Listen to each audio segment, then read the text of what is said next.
A esta hora vamos a establecer contacto en vivo con la capital de Venezuela, con José Toro Hardy, economista y exdirector de Petróleos de Venezuela, PDVSA. Señor Toro, un buen día. Gracias por estar con nosotros aquí en el informativo de NTN 24. Muy buenos días, Jason, y un abrazo a Ruth y a todos quienes nos escuchan en toda la América Latina, en los Estados Unidos y en el Caribe. Señor Toro, la lógica del régimen de Venezuela es que si no se recorta la producción mundial y se sigue produciendo más de lo que se demanda, el precio seguirá a la baja en el 2015. La última vez que el precio del crudo había estado tan bajo fue en el año 2008. ¿Qué tan grave resulta esto para Venezuela? Resulta extremadamente grave, porque cerca del 96% de todos los dólares que le ingresan a Venezuela provienen de la actividad petrolera. Pero el ingreso petrolero lo componen dos factores: cuánto petróleo se produce y a qué precio se vende. En este momento, ambas variables están cayendo. El nivel de producción ha caído fuertemente, pero ahora de manera mucho más aguda está cayendo el precio de venta, de manera que esto va a tener una repercusión gravísima. Primero, no hay dólares suficientes. Al no haber dólares suficientes, no se le va a entregar suficientes dólares al aparato productivo. No podrán importar las materias primas, los insumos e incluso los alimentos que con urgencia requiere el país. En segundo lugar, eso producirá una caída del Producto Interno Bruto, la actividad económica se va a frenar. En tercer lugar, la inflación va a aumentar. Hasta el momento, el fuerte déficit en el flujo de caja de PDVSA lo cubre el Banco Central de Venezuela emitiendo dinero inorgánico, lo que ha provocado que la cantidad de dinero que circula en el país se ha prácticamente duplicado en el último año. Pero ahora la situación va a ser mucho más grave.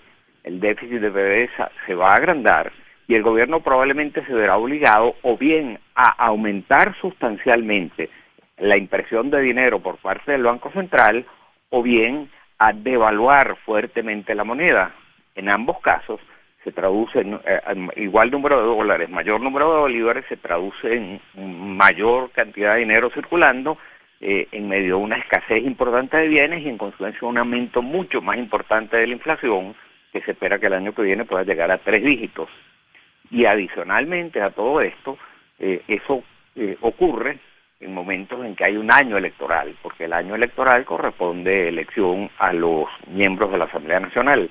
De manera que hay una combinación de factores políticos y de factores económicos que luce muy grave. Pareciera que el gobierno está en un callejón sin salida. Señor Toro Hardy, pero como lo presenta Nicolás Maduro no parece tan grave, porque dice no voy a tocar los programas sociales, nos bajamos el sueldo y ya está, nivelamos el presupuesto de Venezuela. ¿Esto es así?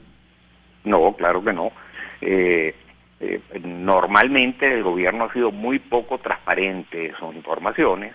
En este momento Venezuela tiene una inflación, en este momento, va a ser mucho más grave el año que viene, una inflación del orden del 70%, la más alta del mundo. En este momento tenemos un déficit fiscal del orden del 20% del Producto Interno Bruto, uno de los más altos del mundo. En este momento hay una escasez tremenda. En los automercados de Venezuela no se consiguen bienes de primera necesidad y menos se van a conseguir ahora. De manera que el presidente, que hasta hace unos meses nos decía que estábamos blindados, que aquí no había motivos para ninguna preocupación, que bueno, ahora reconoce que hay una caída, pero todavía dice que no se afectará el gasto social, etcétera. Eso no es verdad, eso es imposible que ocurra por el hecho de que la caída del ingreso es muy severa. Ahora, señor Toro, Hugo Chávez era considerado un líder influyente en la OPEP. En el 2009, el precio promedio de la llamada cesta OPEP pasó de $94,45 a $61,06. En ese entonces, los 12 países de la OPEP lograron un consenso para bajar la producción del petróleo, subir los precios y equilibrar así la balanza. ¿Por qué en esta ocasión Maduro no logra un consenso de la Organización de Países Exportadores de Petróleo, que le dijeron finalmente a Maduro que mantendrán las cuotas de producción? Se lo explico. Desde 1982 aproximadamente, cada vez que caían los precios del petróleo, los países de la OPEP se reunían y aprobaban un recorte de producción. De esta manera subía el precio del petróleo. Y así viene ocurriendo sistemáticamente siempre en la OPEP. Pero en esta ocasión se rompió la unidad dentro de la OPEP. Los países árabes del Golfo Pérsico, particularmente Arabia Saudita, Kuwait, Emiratos Árabes, Qatar, etcétera, han comprendido que se les fue la mano con los recortes de producción. El precio del petróleo ha alcanzado los niveles más altos de la historia durante el tiempo más prolongado que se conoce. ¿Cuál fue el resultado? Que los Estados Unidos se dedicó al desarrollo de nuevas tecnologías, particularmente esta que llaman fracking, que consiste en fracturar en el subsuelo, inyectan agua a presión con arena y algunos componentes químicos, la inyectan a presión en el subsuelo y allí fracturan las rocas.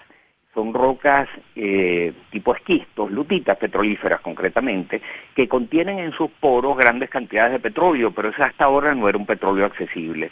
Pero con esta nueva tecnología, al fracturar las rocas, logran liberar el petróleo y el gas que contienen y esos hidrocarburos suben a la superficie.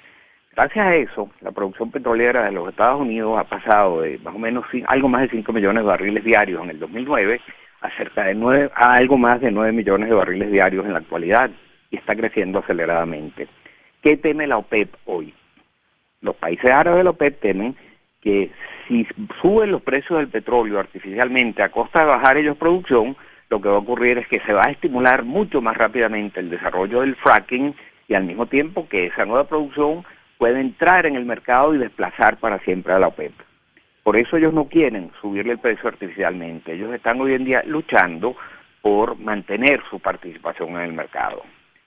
La posición de Venezuela y de Irán es diferente.